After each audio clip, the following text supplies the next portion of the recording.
Assalamualaikum warahmatullahi wabarakatuh. Waalaikumsalam warahmatullahi wabarakatuh. Coba nyalakan semua kameranya.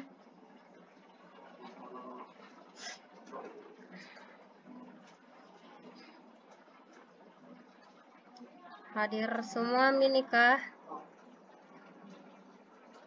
Absen dulu di Aditya Rahman. Aditya Rahman. Mana Aditya Rahman?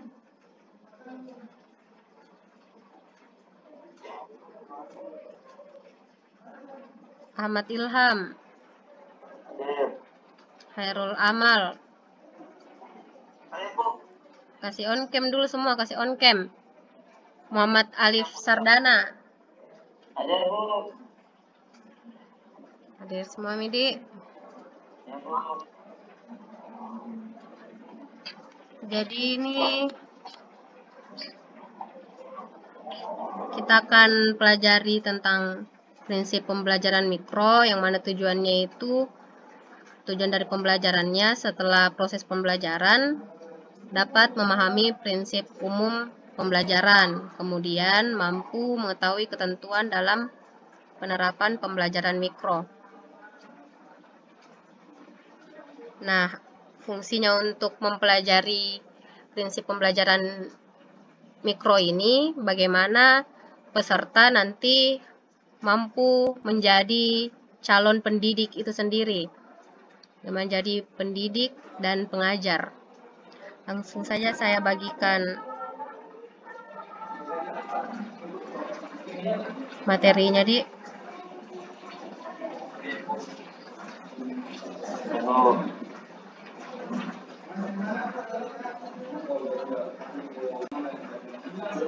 Tampil semua Mi? Tampil Mi di. Nah ini yang akan kita pelajari itu prinsip pembelajaran mikro. Oke, dalam prinsip pembelajaran mikro itu saya bagi menjadi 2 subbab. Yang pertama mempelajari tentang latar belakangnya, kemudian yang kedua prinsip pembelajaran mikro itu. Langsung saja di latar belakang.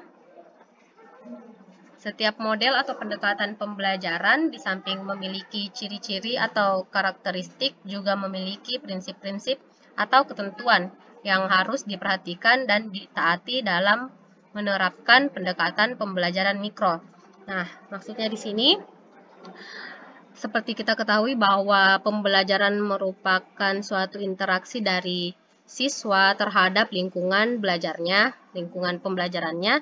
Dan di setiap lingkungan pembelajaran itu terdapat suatu aturan, ketentuan maupun hukum pembelajaran.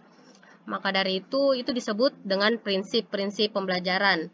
Nah, prinsip pembelajaran itu sendiri juga terbagi 2. Ada yang disebut pembelajaran umum, prinsip pembelajaran umum, ada juga prinsip pembelajaran khusus.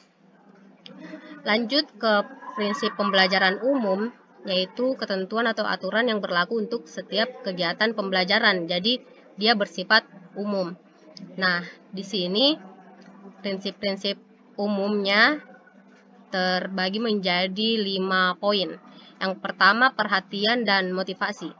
Nah, perhatian dan motivasi di sini maksudnya dia merupakan suatu ketentuan yang mengerahkan seluruh pikiran serta kekuatan, di mana pikiran dan kekuatan itu digunakan untuk perhatian serta motivasi.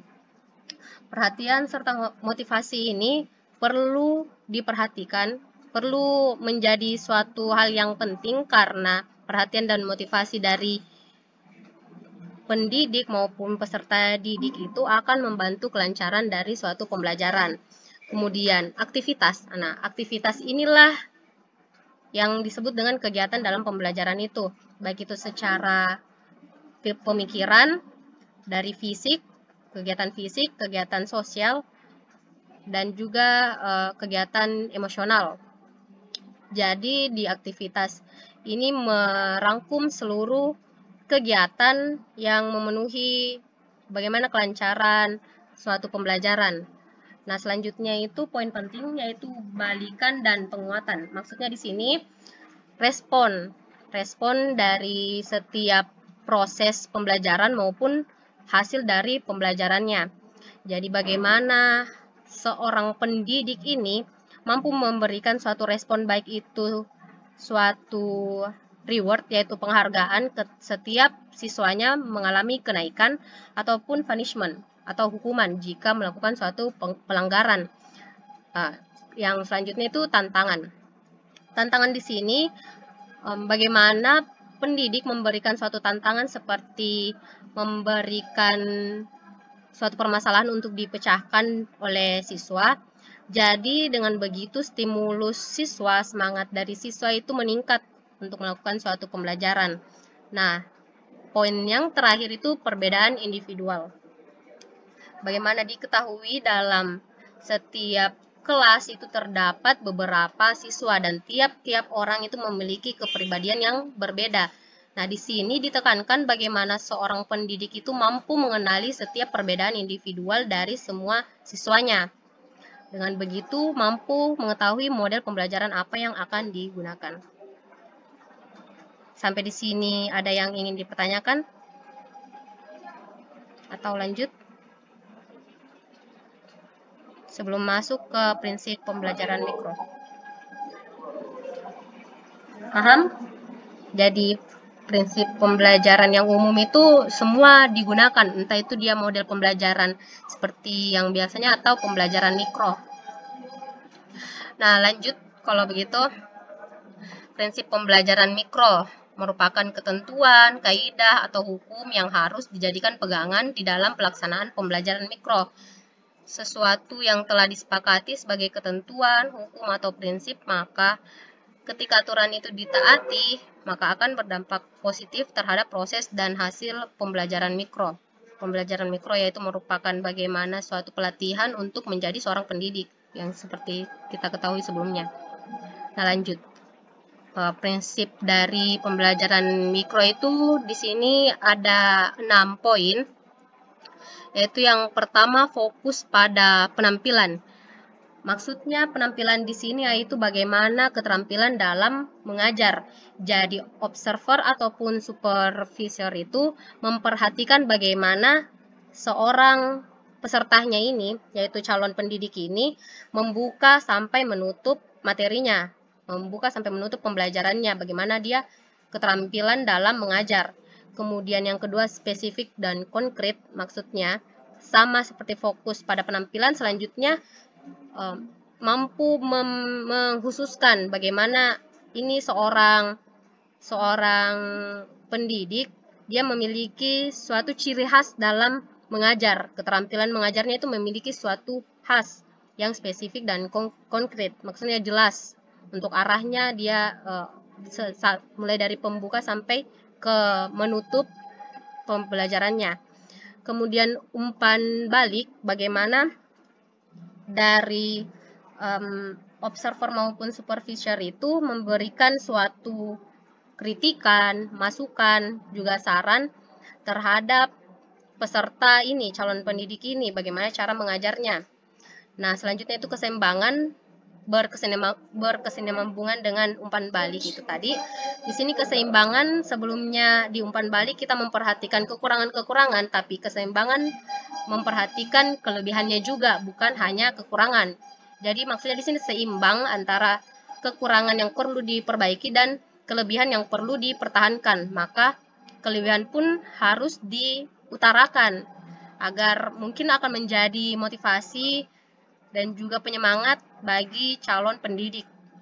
Selanjutnya itu ketuntasan. Bagaimana setelah melakukan suatu pelatihan pembelajaran mikro, selanjutnya dapat menuntaskan apa-apa saja yang kurang tadi, apa-apa yang perlu dipertahankan. Jadi observer dan supervisor itu memberikan arahan, bahkan bisa memfasilitasi pesertanya. Dan yang terakhir itu maju berkelanjutan. Maksudnya di sini bagaimana seorang pendidik, calon pendidik tidak berhenti di saat itu saja untuk melakukan pembelajaran, yaitu mengedukasi diri sendiri, kemudian bisa mengedukasi orang lain. Jadi maksudnya lifelong for education, sampai akhir pun akan terus belajar, mengedukasi, dan memberikan edukasi. Jadi seperti itu prinsip dari pembelajaran mikro. Terima kasih. Mungkin ada yang ingin dipertanyakan? Saya tutup ini.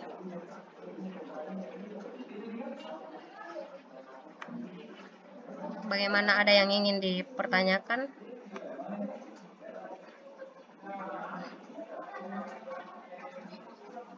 Atau sudah paham semuanya?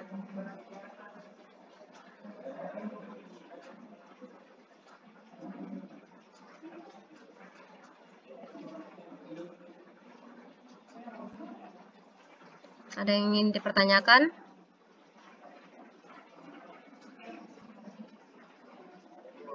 Ini Hairul Amal, jangan main-main Hairul Amal. Sudah paham Hairul Amal?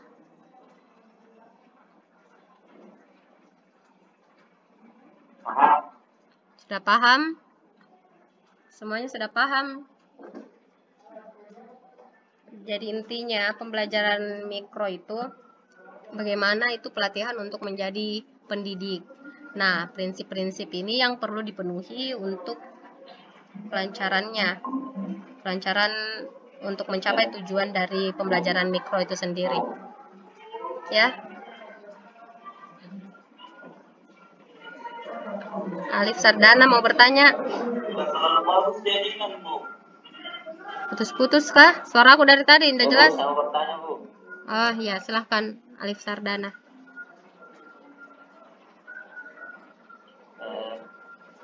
Kan kita bahas tadi Bu tentang yang ketentuan kan Bu dalam penerapan pembelajaran mikro.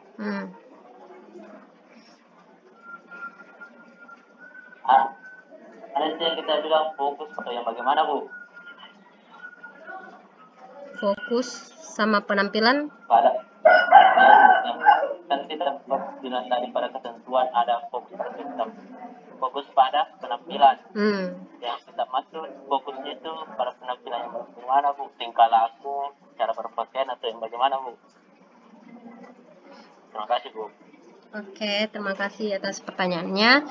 Jadi kalau untuk di prinsip pembelajaran mikro itu sendiri, maksudnya penampilan di sini hanya kepada bagaimana dia memiliki keterampilan dalam mengajar. Hanya berfokus pada penguasaan materinya, atau mungkin dia bagaimana memiliki suatu ciri khas khusus untuk memberikan suatu pembelajaran. Jadi tidak merangkum secara visual yang mungkin berpakaian seperti apa, tapi di sini fokus ke cara mendidiknya. Mungkin kalau yang seperti itu masuk ke aturan dari setiap sekolah saja kalau untuk penampilan yang pakaian, tapi sedangkan untuk pembelajaran mikro itu maksudnya fokus ke penampilan, cara dia berbicara, cara menyampaikan materinya, bagaimana mulai dari membuka, mengabsen, memberikan suatu motivasi-motivasi sampai di akhir dia memberikan rangkuman tentang pelajarannya ini. Selanjutnya mungkin memberikan arahan harus seperti apa biar pembelajarannya itu tidak berhenti di kelas saja. Seperti itu maksudnya. Paham? Iya Bu, makasih Bu. Iya Bu, paham Bu. Bagaimana dengan yang lain? Paham? Sudah paham, Di? Baiklah, kalau sudah paham, selanjutnya Ibu akan berikan tugas akan dikirimkan ke Syam. Oke, jadi selalu standby, selalu cek-cek kelasnya untuk bagaimana selanjutnya bisa diketahui sudah paham betul ini secara teori juga praktiknya. Oke? Mungkin itu saja untuk pertemuan kita hari ini. Lebih kurangnya mohon dimaafkan. Mau bertanya lagi, Bu. Oh iya. Bu, tempat tugas pengumpulan sebelumnya belum ada, Bu. Oh iya. Oh ya, makasih Di. Mungkin sekalian dengan itu kalau aku buatkan nanti tempat untuk kumpul tugasnya, Di. Terima kasih Alif Sardana. Bagaimana, sudah tidak ada lagi? Ya, mungkin itu saja untuk pertemuan kita hari ini. Assalamualaikum warahmatullahi wabarakatuh. Waalaikumsalam warahmatullahi wabarakatuh.